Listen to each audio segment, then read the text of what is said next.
We share our homes, our lives, our hearts with them. Dogs, they're our loyal companions, right? But have you ever looked at your dog, curled up on the couch, and just wondered how much of that ancient wolf is still in there, looking back at you? It's a great question, and it gets right to the heart of one of the most incredible stories in all of natural history. So, let's just ask it straight up. Is your furry best friend just a wolf in disguise? A tamer, maybe smaller version? Or is there something way more profound going on here? Well, in this explainer, we're going to unpack the science that really separates the howl from the bark. All right, let's get right into it. To really understand the dog, you got to go back. Way back. See, both the wolves we know today and our domestic dogs, they trace their family tree back to the same place, a common ancestor, the gray wolf, that was roaming the earth about 100,000 years ago. So yeah, they basically started with the exact same genetic toolkit. And get this, that number you're seeing, 0.2%. That's the difference in their mitochondrial DNA. That's practically nothing. It's an incredibly tiny number, and what it tells us is that on the huge timeline of evolution, that big split between dogs and wolves, it happened like yesterday. In the grand scheme of things, it's a super recent event. And because that history is so recent, they've still got a lot in common, under the hood. They both have that classic carnivore setup, a short, simple gut made for processing meat, no amylase in their saliva to break down starches, and well, that famous appetite, right? A voracious appetite. These are the traits that are hardwired in from that shared predatory ancestor. Okay, so if they're so similar, what happened? What was it that caused this massive fork in the road? Well, it wasn't just one single thing. It was a huge revolutionary change in our own history, human history, that ended up creating a whole new world of opportunity for let's say, a certain type of wolf. And that game changer? It was the Neolithic Revolution. The moment we humans stopped wandering and started settling down, building villages, farming, well, our garbage dumps basically became an all-you-can-eat buffet. This created a brand new niche in the ecosystem. And for the wolves that were just naturally a little bolder, a little less scared of us, they hit the jackpot. They got easy food, while their shyer cousins had to stay back in the woods, working hard for every meal.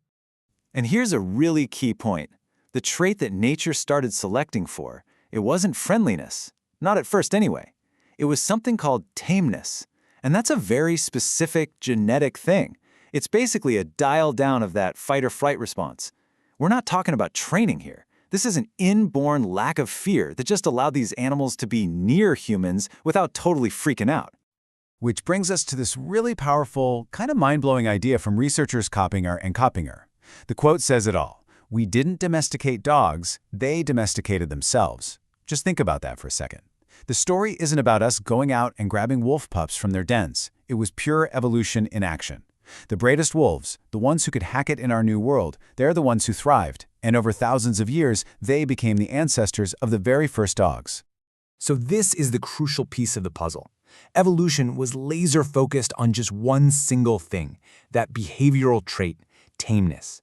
And this is so cool, making that one change set off this cascade of incredible, totally unintended side effects that literally reshaped the entire animal. It's something scientists now call the Domestication Syndrome. Okay, and this diagram, this brilliantly shows us how this might have worked. The leading theory is all about something called neural crest cells. Now, stick with me here. These are super important stem cells that you have when you're just an embryo. They're critical. They go on to form the adrenal glands, that's what controls stress. But they also travel out to build a ton of other stuff, like the cartilage in your ears, the bones in your snout, even the cells that give you color. So if you're selecting for less stress, for tameness, you're actually selecting for a slightly smaller dose of these neural crest cells. And since those cells build so many different things, that tiny change had huge visible consequences down the line. So, what was the result? Bam! A whole collection of physical traits that nobody ever directly selected for. You get shorter snouts. You get floppy ears, because the cartilage is just a bit weaker. You get those spotted coats, because the pigment cells just didn't travel as far. And you even get slightly smaller brains and teeth. The entire dog look we know and love, it was basically an accidental byproduct of selecting for a chiller personality. But maybe the most profound change of all was one you couldn't even see. I'm talking about what happened on the inside.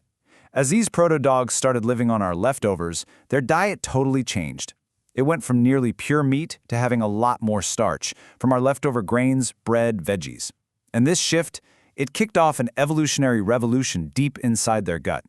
The secret? It's all in the DNA. It comes down to one specific gene called AMI2B. Now, this gene has a really important job. It produces amylase. That's the enzyme that lets you break down complex carbs, starches, into simple sugars for energy. And right here, on this one gene, is where dogs and wolves took dramatically different paths. Now just look at the sheer scale of the difference here. A typical wolf, it has on average maybe 2 copies of this starch-busting gene. But the average dog, they have more than 20 copies. That is a massive genetic upgrade, and it's exactly what allows a dog to do really well on a diet with lots of starch, something a wolf would really struggle with. It's like a genetic tattoo that says, I evolved to live with humans. So all of this brings us right up to today. After tens of thousands of years on totally separate evolutionary tracks, what we're left with are 2 brilliant but very, very different species. Each one is perfectly adapted for its own unique world, one for the forest and the other for our living room. And when you look at their behavior, they're just worlds apart. A wolf is incredibly reactive. They have this hair-trigger fight-or-flight response, and for good reason. It keeps them alive in the wild. But dogs? They're fundamentally pro-social.